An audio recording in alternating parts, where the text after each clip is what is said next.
এখন আমরা ক্লাস নিব ঘন্টা মিনিট সেকেন্ডের যোগ অঙ্ক। কিভাবে ঘন্টা মিনিটের যোগ অঙ্ক করতে হয়। সকালে উপরে দেখেন, উপরে দেখেন 12 ঘন্টা 45 মিনিট 52 সেকেন্ড। নিচে আছে 3 ঘন্টা 32 মিনিট 15 সেকেন্ড। উপরের সঙ্গে সাথে নিচের সঙ্গে আমরা যোগ করব। তারপর আপে যেতে হবে। সকালে উপরে দেখেন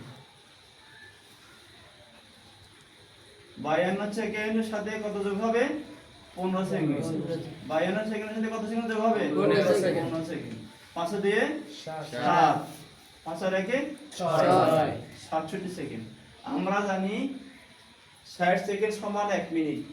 60 সেকেন্ড সমান 1 মিনিট। যেখানে 52 সেকেন্ড সাথে 15 সেকেন্ড যোগফল কত হয়েছে? 67। অর্থাৎ সেকেন্ডে সেকেন্ডে মিনিটে পরিণত হয়ে গেছে। কেমন? জি। তাহলে 1 মিনিট সমান কত সেকেন্ড? 60 সেকেন্ড। এই 60 সেকেন্ড বিয়োগ হলে থাকে কত? 7। তাহলে এখানে কত বসবে?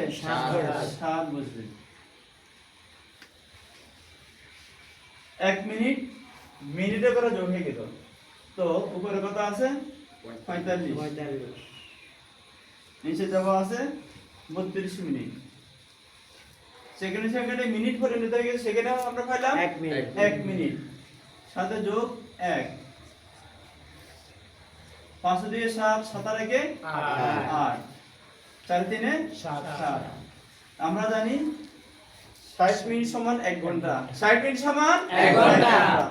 78 মিনিট থেকে আমরা 60 মিনিটকে বিয়োগ করলে কত হয়?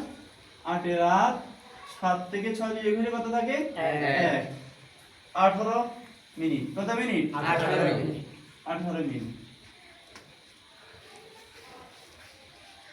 এখানে 1 মিনিট কোথায়? 1 ঘন্টা কোথায় চলে আসবে? ঘন্টার ঘরে। তো 3 2 5, 5 আর ওখান থেকে আমরা কত পাইলাম? 1। কত হবে এখানে? 6। একের নিচে সংখ্যা না 1 এর 1। তো দেখেন 12 ঘন্টা 45 মিনিট 52 সেকেন্ডের সাথে 3 ঘন্টা 32 মিনিট 15 মিনিট যোগ হলে যোগফল জানা 16 ঘন্টা 18 মিনিট 7 সেকেন্ড। 16 ঘন্টা 18 মিনিট 7 সেকেন্ড। সবার বুঝে আসছে? এইভাবে আমরা ছাত্রদেরকে বোঝানোর চেষ্টা করব ইনশাআল্লাহ।